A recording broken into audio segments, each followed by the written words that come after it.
से क्या होता है सब भी समझो। ओम शांति। इस मोबाइल से ये होता है, आप लोग यहाँ सुनते हैं उसे 5 गुना लोग सुन रहे, बेहद में चला जाता है इसलिए।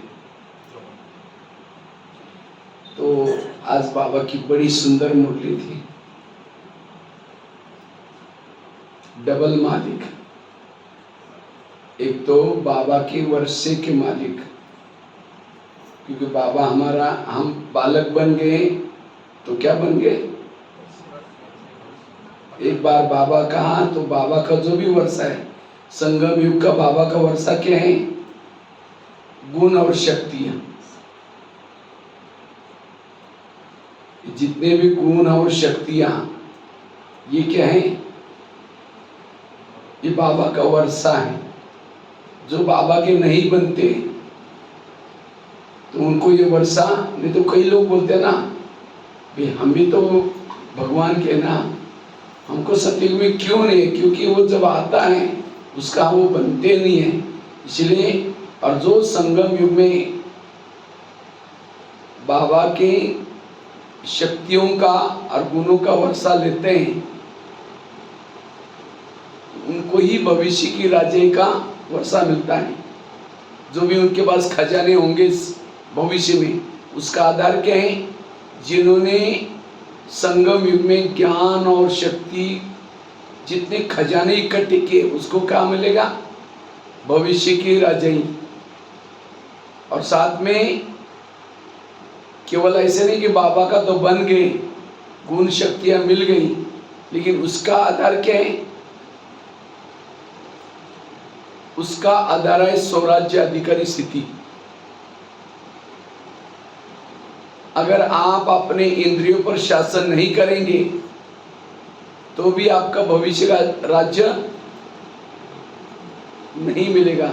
इसलिए एक एक इंद्रियों के ऊपर भी शासन करना है, जिसको बाबा कहते हैं बच्चे स्वयं का परिवर्तन करो। तो स्वयं का परिवर्तन मतलब क्या, बैज पहन लिया, सफेद ड्रेस पहन लिया, हो गया परिवर्तन, ये तो ऊपर का परिवर्तन हो गया। आंतरिक परिवर्तन, हर इंद्रिय ज्ञान युक्त बने, जिसको और शब्द में बाबा कहते हैं बच्चे चैरिटी बिगैन चैट होम। पहले अपने घर को सुधारो। घर मतलब लौकिक नहीं, इस शरीर आत्मा का पहला घर है। तो क्या इस घर में सब ज्ञान में चल रहे हैं, मन ज्ञान में चल रहे हैं, आंखें ज्ञान में चल रहे, कान ज्ञान में चल रहे हैं। अगर ये ज्ञान में नहीं चल रहे तो आपके अंदर विघ्न होंगे, समस्या होंगी। इसलिए बाबा ये भी कहते हैं पहले स्वयं को निर्विघ्न बनाओ। तो स्वयं को निर्विघ्न बनाने का आधार क्या है, हर इंद्रिय श्रीमत प्रमाण चले। अगर नहीं चले तो उसको सजा दो, शिक्षा दो। ब्रह्मा बाबा ने ये किया और इसीलिए बाबा नारायण बने। लेकिन आज हमारा इसके तरफ ध्यान, अंधेरी नगरी, चौपट राजा, टकेसरबाजी, टकेसर खाजा, इस नगरी का राजस्व है, उसके अंदर जोचे हो रहे हैं। इसलिए ये है पुरुषार्थ, एक एक इंद्रियों पर निगरानी। कान क्या सारा दिन आज सुना, कान से कहीं चोर तो नहीं घुसे। चोर मतलब किसी की निगेटिव बातें घुसी, व्यर्थ बातें सुनी, फिर मन में चली गई, बुद्धि में चली गई, बुद्धि ने सहयोग दिया, मन ने सहयोग दिया और उसके बाद संस्कार बन गए। इसलिए एक एक इंद्रियों को कंट्रोलिंग पावर, रूलिंग पावर करके शासन करना। एक एक इंद्रियों से बातें करना। कान से बात करो, हे कान तुम मेरे इस राज्य में किस राज्य में रहते हो, मैंने तुमको बॉर्डर पर रखा है, अगर तुम विरत सुनेगा मैं तुमको सजा दूंगा। मुख से बात करो, ये मुख, नहीं तो योग में बैठते तो आंखें बंद है, आंखों ने ड्यूटी ठीक नहीं की। मन को योग में कहा तुम परमधाम में जाना, मन आपका मार्केट में लेके जाता है, तो वो मंत्री है या आप मंत्री हो गए। इसलिए ये है सूक्ष्मता, सूक्ष्म में परिवर्तन। चलो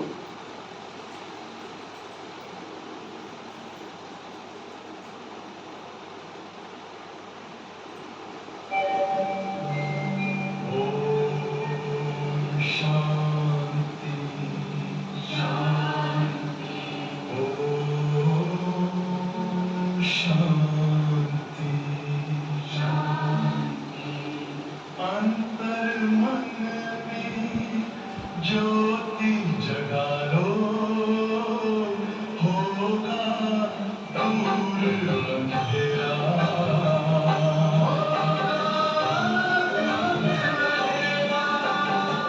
शिव का कर लो ध्यान, आ रहा पावन पुण्य सवेरा।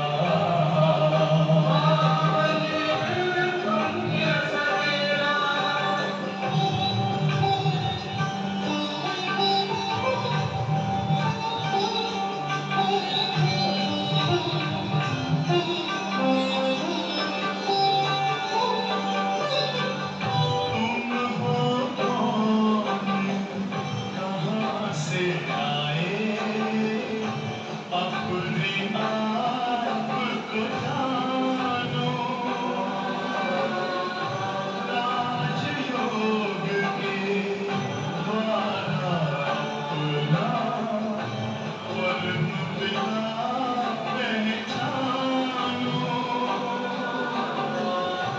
इसी राजपथ पर चलकर तुम पालो अपना बसेरा।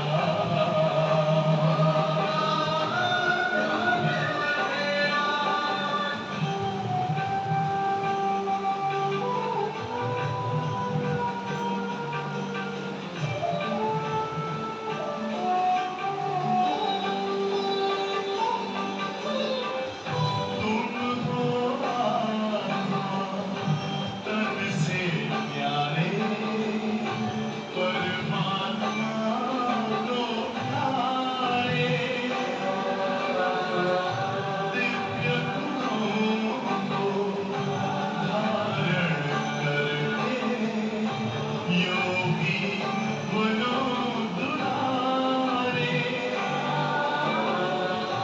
ज्योति बिंदु ही तोड़ेगा ये माया मोह का घेरा।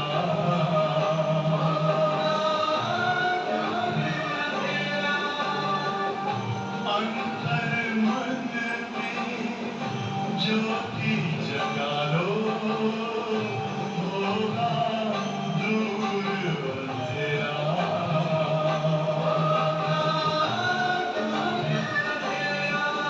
ओम शांति,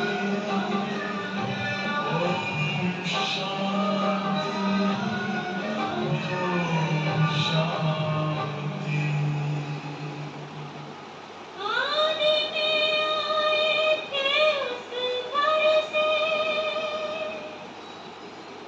अंत वहाँ ही जाना है।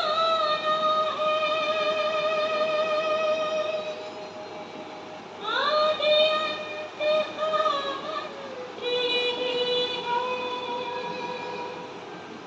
सबको यही सुनाना है।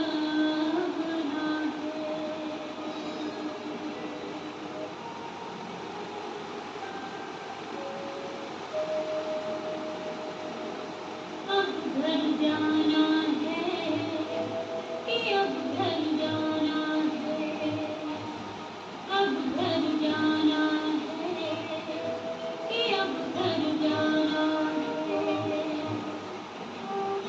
आदि अंत का मंत्र यही है, सबको यही सुनाना है।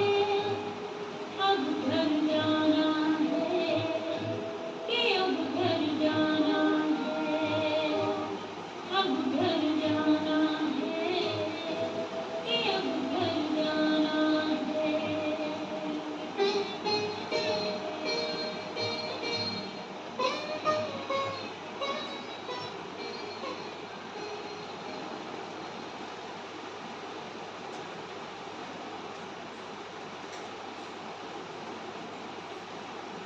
तो संगम युग में हमें मन मौजी नहीं बनना, लेकिन मन के क्या बनना है, मालिक बनना है, हर इंद्रियों का मालिक बनना है।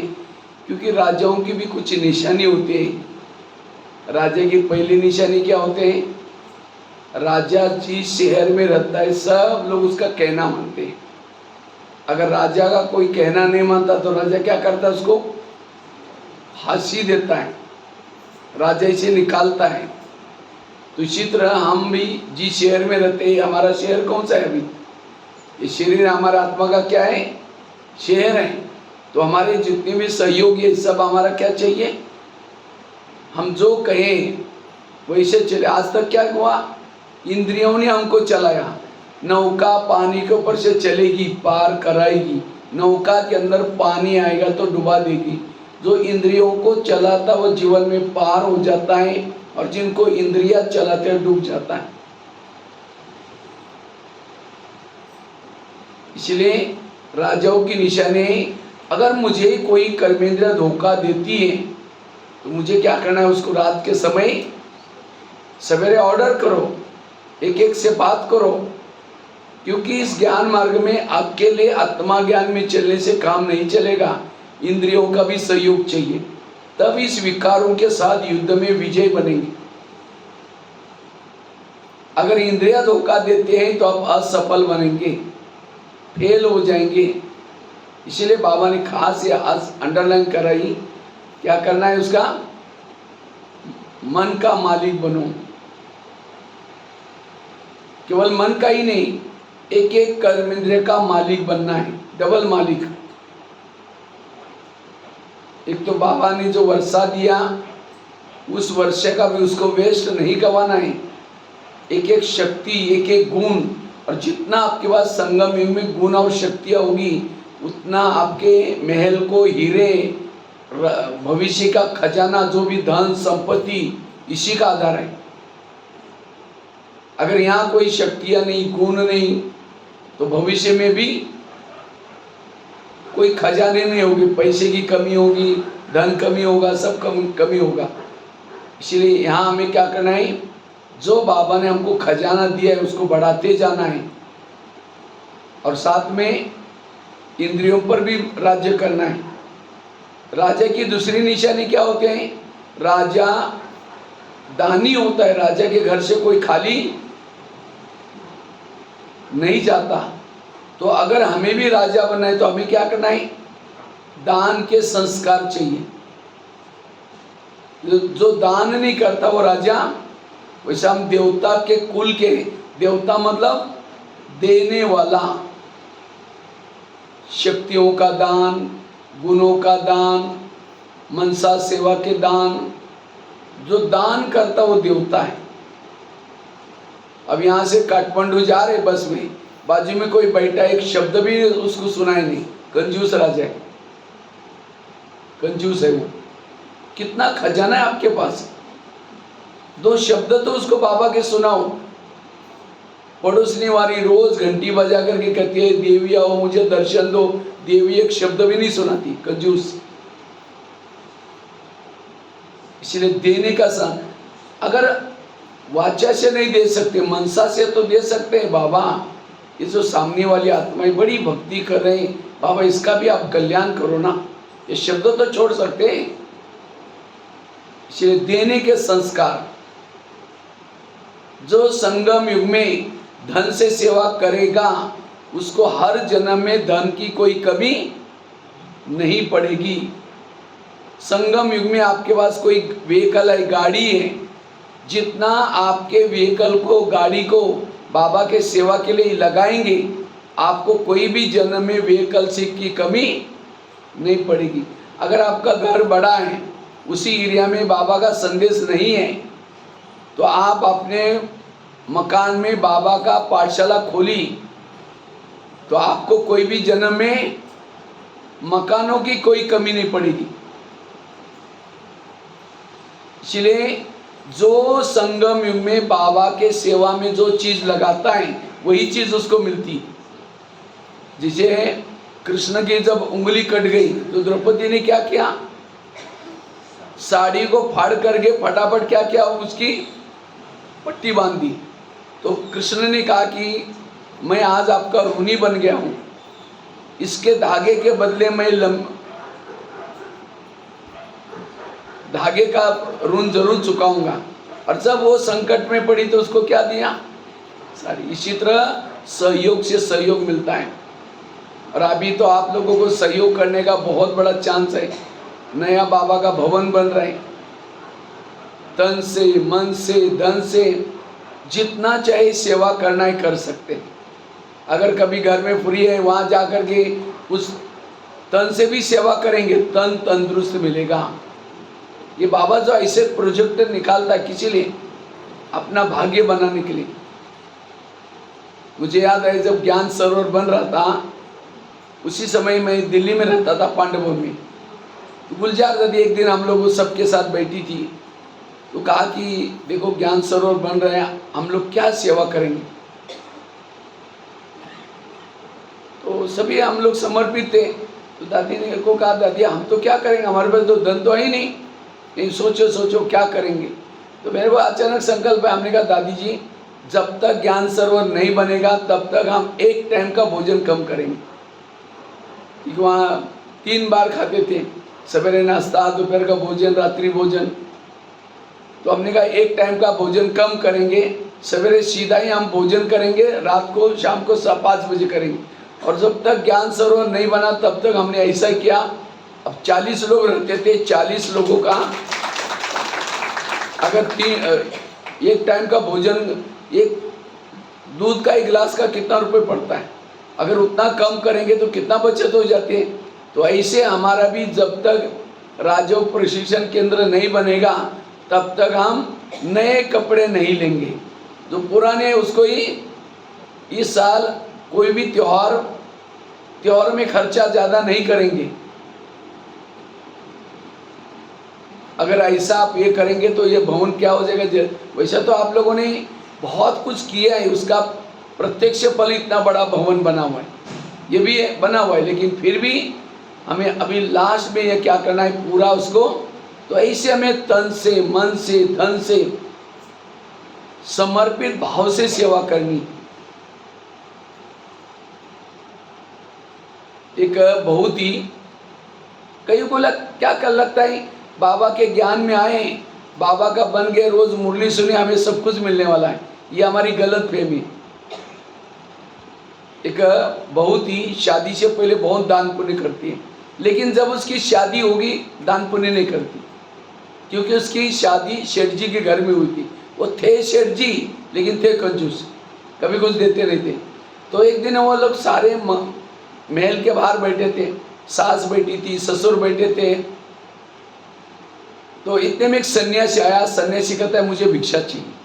तो वो क्या बोलते, मैं खुद बात सिखाती हूँ और भूखी सोती हूँ, तुमको कहाँ से दूँ। तो सास को तो बड़ा गुस्सा है, ये क्या बोल रहे, हम इतने बड़े घर के रहने वाले। तो दोबारा वो सन्यासी, लेकिन वो सन्यासी था इसलिए कुछ बोला नहीं। दोबारा उस सन्यासी ने कहा मुझे थोड़ी भिक्षा चाहिए। कहते सुना नहीं तुमने, मैं खुद बात सिखाती और भूखी सोती, तुमको कहाँ से दूँ। सन्यासी चला गया। सास उठी, उसको 2 थप्पड़ लगा दिया बहू को। कहते तुमने मेरा नाम बदनाम किया, तुम ऐसे सबको सुनाती है, हम इतने बड़े घर में रहने वाले, कब तुमको बासी खिलाया। वो धीरे से बोलते मैं रोज बात सिखाती हूँ। आज मेरी शादी शेठ जी के घर में हुई है, ये मेरे पिछले जन्म के पुण्य का फल है। पिछले जन्म में मैं कोई ऐसा काम किया है जिसके कारण मैं आपके पास यहाँ आई हूँ, तो पिछले जन्मों का कारण है। अच्छा ठीक है, बासी कब खिलाया। कहते हैं भूखा कब सोती है। कहते हैं आप मुझे अगले जन्म के लिए कुछ करने नहीं दे रहे।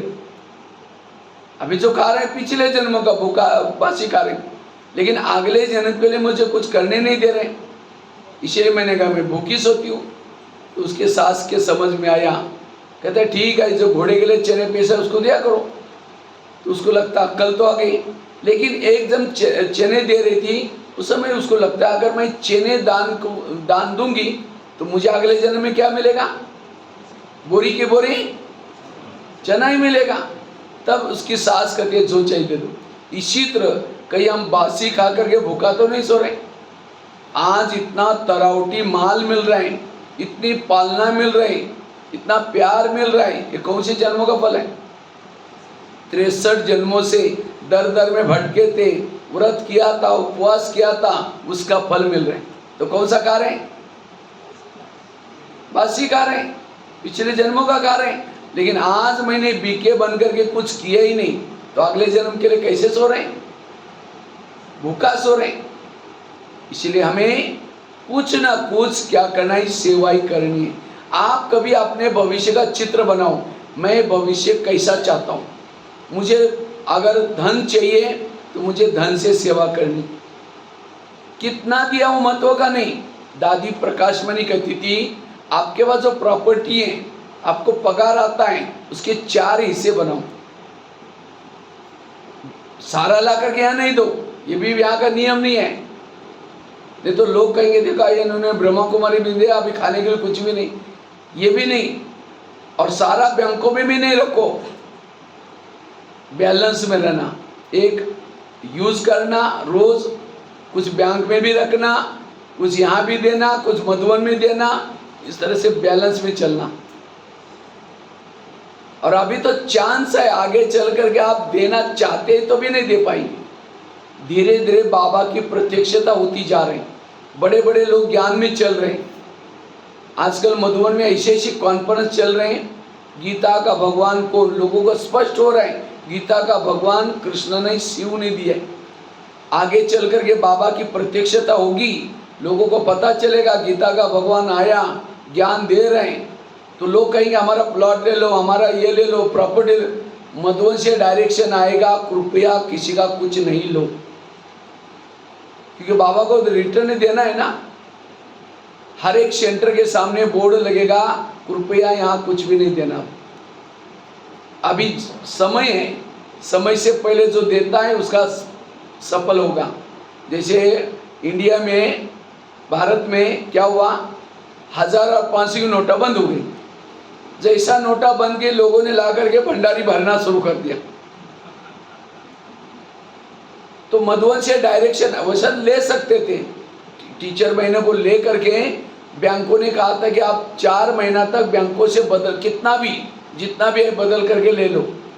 अब वो ले करके बदल ले सकते थे, लेकिन मधुबन से डायरेक्शन क्या आया, कृपया 1000 के और 500 की नोटा भंडारी में ना डाले करके बाकायदे चिट्ठियाँ लिखी, बड़ी बड़ी मना किया डालने के लिए।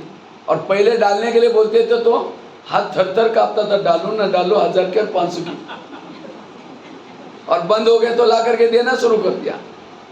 मुझे याद है, मैं किचन में बैठा था, एक माता जी आई आसाम से, कहते भैया मैंने चाय पत्ती लाई। हमने कहा ठीक है, क्योंकि वहाँ चाय पत्ती बहुत होती है ना। हमने कहा माता जी रख दो बॉक्स, चले जाना। तो रख करके चली गई। तो चाय बनाने वाला भाई को मैंने कहा कि भाई वो चाय पत्ती लाया, वो ले लो। वो लेके गया, खोल दिया, चारों तरफ से चाय पत्ती, बीच में 1000 और 500 के बंडल, पैसा पूरा भरा हुआ। तो भाई आया, कहता भाई जी इसमें तो पैसा ही 1000-500 की नोटा पुरानी। तो मैंने कहा डायमंड हॉल में अनाउंसमेंट करो, जिस माता ने चाय पत्ती दिया वो भंडारे वाले से मिले। 10 बार अनाउंसमेंट किया, वो आई नहीं। क्या उसको जमा हो गया? और ये भोलेनाथ को ठग लिया, झूठा मोटा पैसा दे दिया। इसीलिए बाबा कहते हैं जो करना अब कर लो, सफल कर लो। अगर आप अपने रिश्तेदारी को भी कुछ समझा करके उनका भी भाग्य बनवा सकते हैं ऐसे समय पर। अगर किसी का दुकान है, सीमेंट का दुकान है, उसको थोड़ा ज्ञान सुना करके कहो कि भाई इतना यज्ञ चल रहे हैं, आप थोड़ा सफल करो, आपका भाग्य बनेगा। ये भी हम सेवा ही कर सकते हैं। इसीलिए और तब ये जो इतना बड़ा पहाड़ है वो उठ जाएगा। ये सब आप लोगों के लिए काम आएगा। जब मधुबन में जाना आना बंद करे होगा, प्रकृति प्रकृति कहाँ तपस्या करेंगे? इसीलिए बाबा बड़े बड़े भवन क्यों बना रहे हैं? क्योंकि खुद की तपस्या के लिए। इसीलिए हमें तन से मन से थोड़ा भी कुछ लगाता है, उसकी प्राप्ति बहुत है। मैं दिल्ली पांडवन में रहता था, तो एक दिन एक बहन की चप्पल टूट गई। तो मैं नया नया गया था, तो दादी ने मुझे, ऑलराउंड दादी नाम सुना है? ऑलराउंड दादी, गुलजार दादी की माता जी, ऑलराउंड दादी। तो मेरे को दादी ने बोला लाल इधर आओ। सिंधी में बोलती थी, लाल मतलब अति बाबा का प्यारा बच्चा। तो मेरे को लाल इधर आओ, ये चप्पल ठीक करके लेके आओ। तो मैं गया और मेरे को कितना पैसा दिया? 15 पैसे दिया। कहता है 5 पैसे एक जेब में रखना, दूसरे में जेब में 10 पैसा रखना। दोनों इकट्ठा करेगा, मोची ले लेगा बोला तुम्हारी से, क्योंकि दादी तो पुराने विचार वाली थी। तो मेरे को कहा जाकर ठीक करके लेके आओ, मैं लेके गया। तो मोची को कहा इसे चप्पल ठीक करना है, तो कितना पैसा लगेगा? उसने कहा 25 पैसा लगेगा। आजकल तो वो इंडिया भारत में वो भी नहीं चलते, 25, 10, 5 सारा बंद हो गया। ये 87, 89 की बात है। तो मैंने कहा कि मैंने 15 पैसे लाया। कहता 15 पैसे का किल भी नहीं आएगा, जाओ बोल दिया। तो मैंने कहा कि आपको पता है एक आश्रम है, ये आश्रम में जो बहनें रहती हैं उनकी ये चप्पल है, क्योंकि दिल्ली में आश्रम बोलते बहुत भावना है, ब्रह्मा कुमारी बोलेंगे ये बोलेंगे, इतना भावना नहीं, आश्रम के लिए भावना है। तो कहता है वो आश्रम, अच्छा वो सफेद ड्रेस पहनने वाली देवी आ? मैंने कहा वो चप्पल लेकर के 5 बार माथे लगाया उसने ऐसा, फिर ठीक करके दिया। तो मैंने 15 पैसे दिया। कहता नहीं नहीं लेके जाओ, आश्रम का है ना, लेके जाओ। तो मैंने पैसे भी लाया और चप्पल ठीक करके लाया, तो दादी को दिया। दादी कहते हैं हाँ ये लाल को कुछ सेवा करने की अक्ल है। कहते वो मोची त्रेतायुग में 6 महीने के लिए स्वर्ग में आएगा। 15 पैसे की बचत, दादी ने क्या वरदान दिया उसको? 6 महीने के लिए स्वर्ग में आएगा। देखो 15 पैसे भी उसने यज्ञ में जमा किया। दादी ने क्या बोला? उस कितना महीने के लिए आएगा? थोड़ा भी हम कुछ करते उसका बहुत कुछ मिलता है। इसीलिए ये मौका है हमें। इसीलिए जो दान करता है वो क्या बनता है? राजा बनता है। धन का दान, शक्तियों का दान, गुणों का दान। और राजा की निशानी क्या है? फलों का राजा किसको बोलते हैं? आम को। क्यों आम को क्यों बोलते हैं? वैसा तो बोलना चाहिए नारियल को फलों का राजा, लेकिन नारियल को नहीं बोला। क्यों? आम सबका प्यारा होता है। निशानी क्या है? जब आम का सीजन आता है मुंह में लेके चूसते रहेंगे, निकालते रहेंगे, चूसते रहेंगे, निकालते रहेंगे, वो गुठली खत्म भी हो डालने का दिल ही नहीं करेगा, ये प्यार करे उसे। अब नारियल सूखा लेकर चूसो, 32 दाता वो भी टूटेंगे, मिलेगा कुछ नहीं, मिलेगा कुछ नहीं। इसी तरह अगर मुझे राजा बनना है, मुझे सबके प्यारे बनना है, अगर आपको देकर के कोई रास्ता काटता है, देखना पसंद नहीं करता, आप राजा नहीं बनेंगे। और क्यों आपसे लोग नाराज होते हैं? क्योंकि आपका इंद्रियों पर संयम, आपके बोल में, आपके वृत्ति में कोई ये नहीं, इसीलिए आपसे नाराज है। इसलिए अगर प्यारे बनना है, दादियाँ जब डायमंड हॉल से निकलती है, लोग बिल्कुल भीड़ से भी देखना कितना कितना चाहते हैं दादी की दृष्टि भी पड़े। क्यों? उनका इंद्रियों पर संयम है। इसलिए प्यारे बनो। और फलों का राजा आम को ही क्यों बोला? आम ऊपर से नरम है और अंदर से सख्त है उसकी गुठली। इसी तरह राजा बनने के लिए नम्रचित बनो, निर्माण बनो। दूसरों को कहेंगे ये करो ये करो, खुद कुछ नहीं करेंगे, लोग कहेंगे हाँ जी जरूर करेंगे जरूर करेंगे, पीछे मुंह क्या कि आपको पता आप कैसे जाओ। पंडित नहीं बनो, आचार्य बनो। पंडित मतलब कहने वाला, आचार्य मतलब आचरण में लाने वाला। ब्रह्मा बाबा पहले करते थे, बाद में कहते थे। पहली करनी, बाद में कथनी। और फलों का राजा आम को ही क्यों बोला? आम को फल लगता है तो झुकता है, नारियल को फल लगता है तो क्या होता है? ऊपर चला जाता है। और फलों का राजा आम को ही क्यों बोला? जब कोई थक जाता है, परेशान हो जाता है, धूप में कहाँ सोता है? आम के पेड़ के नीचे आकर सोएगा। अगर नारियल के नीचे जाकर कोई सोएगा तो नारियल टूट करके सिर भी तोड़ देगा, सोने वाली छाया भी नहीं मिलेगी। इसी तरह आपके संपर्क में कोई आया, परेशान होकर के घर के प्रॉब्लम लेके आया, कोई समस्या लेके आया, और आपने यहाँ से कोई उल्टी जा रही है, यहाँ भी तो ऐसे ही, यहाँ कौन धारणा पे चलते हैं, जो पैसे देते हैं उसको आगे करते हैं, यहाँ की उल्टी सुल्टी बात सुना करके भेज दिया। आया था शांति के लिए और दिमाग खराब करके क्या? वो कभी राजा बनने के लिए दूसरे के दुख हरना, सबको सुख देना। और फलों का राजा हमको क्यों बोला? क्योंकि वैसे तो नारियल को बोलना चाहिए फलों का राजा, क्योंकि उद्घाटन करते किसको तोड़ते हैं? नारियल को तोड़ते हैं। अगर भगवान को प्रसन्न करना है किसको तोड़ते हैं? लेकिन राजा नहीं बना, क्यों? वैसा तो नारियल भी कोई कम चीज नहीं है। जब हम भारत में देखते थे, जब कोरोना काल हो गया था, नारियल की कीमत 250-300 हो गई थी, क्योंकि नारियल के अंदर जो पानी है कई बीमारियों की दवाई है। अगर कोई भी पेशेंट होता है वहाँ तो खास तो नारियल पे का पानी पिलाते हैं, सारी बीमारी ठीक, उसको दवाई की भी जरूरत नहीं। इसलिए नारियल बहुत बिकते हैं वहाँ, सूखे वाला नारियल। लेकिन नारियल का पानी पीना है, अंदर जो खोबरा है वो खाना है, ऊपर का कवच क्या करना पड़ता है? तोड़ना पड़ता है। कवच तोड़ने की मेहनत है। वास्तव में नारियल ये आत्मा का प्रतीक है। नारियल का कलर कैसा होता है?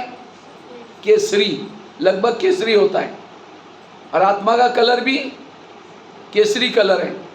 नारियल के अंदर खोबरा होता है, मलाई होती है, पानी होता है, बहुत वैल्यूबल होता है। इसी तरह आत्मा के अंदर शांत स्वरूप, आनंद स्वरूप, शक्ति स्वरूप, बहुत सारे वैल्यूज हैं। लेकिन उस वैल्यूज को बाहर निकालना है, नारियल का पानी निकालना है, खोबरा निकालना है, तो क्या करना पड़ता है? उसका कवच को तोड़ना पड़ेगा। इसी तरह आत्मा के ओरिजिनल संस्कार बाहर लाना है, ऊपर के विकारों के कवच को तोड़ना पड़ता है। और नारियल को 3 होल होते हैं। ये आत्मा के मन, बुद्धि और संस्कार का प्रतीक है। मन, बुद्धि, संस्कार। और नारियल केवल मूर्ति के सामने रखते नहीं, उसको तोड़ेंगे, पानी रखेंगे, फिर कहेंगे भगवान प्रसन्न हो गया। इसी तरह बाबा को प्रसन्न, बाबा केवल प्रसन्न नहीं होगा, बाबा का बच्चा बन गया। अपना अंदर का नारियल तोड़ो, आत्मा का नारियल तोड़ो, ओरिजिनल संस्कार को बाहर निकालो, तब बाबा प्रसन्न होगा। और उद्घाटन करते समय नारियल जब डालते हैं, एक धक से नारियल टूटता है, तो क्या कहते हैं? ये मुहूर्त बड़ा शुभ है। 5 बार मारा, नारियल टूटा ही नहीं, कहते हैं मुहूर्त ठीक नहीं है, कुछ तो प्रॉब्लम है। इसी तरह हम भी यहाँ आए, अभी तक नारियल टूटा ही नहीं, ओरिजिनल संस्कार बाहर किया ही नहीं, इसका मतलब आपका पद ऊंचा नहीं है। इसलिए 2023 में अपना नारियल तोड़ो, ओरिजिनल संस्कार को बाहर निकालो, तब राजा बनेंगे एक धक से। इसलिए ये सारी बातें यादगार बन जाती है भक्ति में। भक्ति वालों ने वो नारियल फल ला करके तोड़ा, ये क्या, उसे थोड़ी प्रसन्न होगा। ये आत्मा का नारियल तोड़ना है। इस भट्टी में हमें नारियल और ओरिजिनल संस्कार जो मेरे शांत स्वरूप, आनंद स्वरूप, इसको निकालना है। और राजा बनने के लिए राजा और भी क्या करता है? शिकार करता है। और राजा शिकार किसकी करता है? किसकी करता है? चूहा को मार करके, डंडे को बांध करके गांव में घुमाता है। लोग तो देख देख करके कहेंगे अरे चूहा मारा, ये कौन सी बहादुरी की, ये तो बच्चे भी मारते हैं। राजा शिकार शेर की करता है। तो आप लोगों ने कल भी मैंने पूछा था, तो हाथ खड़ा किया था, हम राजा बनने वाले हैं, तो आप लोगों ने कितनी शिकार किए? और यहाँ तो काफी जंगल है, जंगल मतलब यहाँ बहुत सारे शेर हैं। आजकल तो राजधानी बनी है ना ये, हाँ, प्रदेश का मुख्य ये है। तो यहाँ तो बहुत शेर हैं, बहुत सारे मंत्री घूम रहे हैं, बहुत सारे ये हैं, तो ये शेर घूम रहे हैं, उनकी शिकार करो। जो ये शिकार करता है, अज्ञानी का ज्ञानी बनाता है, वो राजा बनेगा। प्रजा ही नहीं बनाई तो राज्य किसके पर करेंगे? महीने में एक को बीके जरूर बनाओ, एक शिकार जरूर करो। अगर शिकार नहीं करेंगे तो कई कहते हैं भाई जी सुनते ही नहीं, हम बहुत सुनाते हैं। इसका मतलब आपके पास जो तीर है उसमें धार नहीं है। योग की धार करो, धारणा में लाओ, तब सुनेंगे। अच्छा, कोई नहीं सुनता तो उसको जाली में तो फंसाओ शेर को। ये सेंटर क्या है? जाली बना कर रखे शेरों को पकड़ने के लिए। मीठा मीठा बोल के लेके आओ, मारने का काम बहने कर ही देगी। हाँ, हर एक को किसी ना किसी को पकड़ करके सेंटर पर लाना है, मारने का काम बहने कर देगी। जिन्होंने यहाँ तक लाया आधी दुआ उसको मिलेगी। मुझे तो शिकार करने का बड़ा शौक है। मैंने महीने में 15 दिन में कहीं ना कहीं निकलता रहता हूँ। अब इतना बड़ा कारोबार है मधुबन में, कितना सेवाएं चलती है, तो भी शिकार करने का शौक बीच बीच में निकलता रहता हूँ। मेरे एक टूर में करीबन 20-25 शेर तो मर ही जाते, जेलों में, स्कूलों में, कहीं ना कहीं जा करके, बसों में, ट्रेनों में जा करके। मैं हमेशा स्लीपर में चलता रहता हूँ, क्योंकि स्लीपर में बहुत लोग होते हैं, एसी में तो फटाफट सो जाते हैं। इसलिए शिकार करने का संस्कार चाहिए। आज प्रधानमंत्री बनने के लिए कितना बड़ी बड़ी सभा लगाते हैं, वो तो 5 साल कुर्सी रहेगी नहीं, कोई भरोसा नहीं, और आपकी तो कुर्सी सदा मिलने वाली। इसलिए शिकार करने का संस्कार चाहिए। लेकिन याद रखना, शेर की शिकार बड़ी सावधानी से की जाती है। कई बार कई इनको नशा चढ़ते, जाकर के सुनाएंगे, आजकल हम ब्रह्मा कुमारी में जाते हैं, अब भी चलो ना, कहते अच्छा अभी फंस गए क्या, वहाँ बाहर का खाना नहीं खाते हैं, फैशन नहीं करते, ये करते हैं, क्या लाइफ है, पवित्रता का पालन करते हैं, कोई लाइफ है क्या? अरे खाओ पियो मौज करो। गया था शिकार करने के लिए, खुद ही मर गया, कल से आना ही बंद कर दे यहाँ। इसीलिए पहले खुद पक्के बनो। इसीलिए शिकार करते समय कई अस्त्र शस्त्र लेके जाते हैं, इसी तरह आप भी अस्त्र शस्त्र लेके जाओ। ड्रामा की ढाल, ज्ञान की तलवार, पवित्रता का कवच। अगर कोई नहीं मानता तो ढाल लगाओ, ये मेरे कुल का नहीं, कुल का नहीं, कुल का नहीं, कि अपने आप को बचा के लेके आओ, ये हमारे कुल का नहीं, इसीलिए ऐसा बोल रहे हैं, ऐसा समझ करके आओ, नहीं तो कहीं फिर। इसलिए शिकार करने के संस्कार चाहिए। ऐसे नहीं कि 2-4 दिन के बाद मरने वाले बूढ़े को ज्ञान सुनाया, लगा कि मैंने ज्ञान सुनाया, वो सुवाबिली हो गया, शेर नहीं है। एक आने के बाद 10 लोग यहाँ आए, तो शिकार करना है, वो है राजा।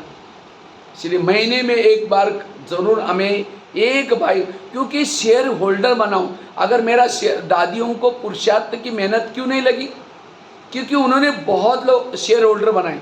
वो बाबा कहते थे, आधी दुआ उनको भी मिलती थी। इसलिए हमें राजा बनने के लिए, लेकिन ये सारा कौन कर सकता है? जिन्होंने अपने इंद्रियों पर शासन किए। और जिसका खुद के पर शासन नहीं, उसको शिकार करने का और सब उमंग नहीं आएगा। इसलिए पहले स्वराज्य अधिकारी बनना है, और उसके बाद शिकार भी करना है, तब राजा बनेंगे। तो राजा बनने के लिए एक तो इंद्रियों पर शासन, मन का राजा बनो। मन मौजी नहीं बनना है, लेकिन मन को जो श्रीमत है, मर्यादा है, उस प्रमाण संकल्प चलाना। ये तो कुछ भी सामने कोई आता है, मन कहता है बेकार है, ये अच्छा नहीं है, तो तुरंत मन से बात करो, हे मन, जिसको भगवान कहता है मीठे बच्चे, और तुम उसके लिए बेकार बोल रहे हैं, खबरदार अगर तुम मेरे आत्मा भाई को ऐसा बोला तो। ये है मन का राजा, मन के अधीन नहीं। अधीन वाला कभी अधिकारी नहीं बन सकता। इसे पता है ना, राजा कौन बनेगा, दासी कौन बनेगा, साहूकार कौन बनेगा, सिस्टम है, कोई ज्ञान में चलता है, धन से सेवा नहीं करता, ज्ञान भी दूसरों को नहीं सुनाता, इंद्रियों के भी अधीन है, लेकिन रोज यहाँ आता है, वो क्या बनता है? दास दासी। दास दासी वो बनता है जो उदास रहता है। उदास कौन होता है? जो इंद्रियों के दास है, जो किसी का श्रृंगार नहीं करते, वो श्रृंगार करने वाली बनती है। कोई ज्ञान में चलता है, धन सेवा में लगाता है, ज्ञान भी दूसरों को सुनाता है, लेकिन इंद्रियों के अधीन है, वो क्या बनता है? साहूकार। साहूकार क्यों बना? धन से सेवा की, ज्ञान भी दूसरों को सुनाया, अनेकों गुनाहों को मिला। कोई ज्ञान में चलता है, धन से सेवा नहीं करता, ज्ञान दूसरों को नहीं सुनाता, उसको लगता है मुझे स्थिति बनानी, स्थिति के आधार से पद मिलने वाला है, तो भविष्य में और इंद्रियों पर शासन किया, इसीलिए राजा तो बना, लेकिन कैसा राजा? कंगाल। क्यों? उसने धन से सेवा नहीं की, ज्ञान भी दूसरों को नहीं सुना, इसलिए उसको धन नहीं होगा। है राजा, लेकिन है कुछ भी नहीं। और कोई ज्ञान में चलता है, धन सेवा में लगाता है, ज्ञान भी दूसरों को सुनाता है, इंद्रियों को भी शासन किया है, वो है संपन्न राजा। तो चेक करो मेरी गाड़ी कौन से ट्रैक पे चल रही। इसलिए राजा बनने का पुरुषार्थ करना है, और इसलिए स्वराज्य अधिकारी बन करके एक एक इंद्रियों को हमें क्या करना है? निर्विघ्न बनाना है, श्रीमत के आधार से चलाना है। और जितना इंद्रियां आपकी कहना मानेंगी, शासन प्रमाण चलेंगी, उतना आपके जीवन में सूक्ष्म खजाना, कौन सा, शक्तियों का, गुणों का खजाना बढ़ता जाएगा। ये गुणों का, शक्ति का खजाना क्यों नहीं है हमारे पास? क्योंकि इंद्रियों पर शासन नहीं है। उसके बाद ना सहन शक्ति होगी, ना धैर्यता होगी, ना सत्यता होगी, गुण होंगे नहीं, खजाना होगा ही नहीं। इसलिए जिसका इंद्रियों पर शासन है उसके इर्द गिर्द में गुण और शक्तियां, और जो इंद्रियों के अधीन है उसके इर्द गिर्द में आसुरी अवगुण और आसुरी शक्तियां होगी। इसलिए बाबा ने कभी ये नहीं कहा कि जो मधुवन में रहने वाले राजा बनने वाले, जिन्होंने मम्मा बाबा को देखा है वो राजा बनने वाले, जो बहुत सालों से ज्ञान में चलते, राजा बनने का आधार है स्वराज्य अधिकारी बनो, अपने इंद्रियों पर शासन करो। इसलिए स्वराज्य अधिकारी बन करके भविष्य के राजा बनना है। ठीक है, ओम शांति।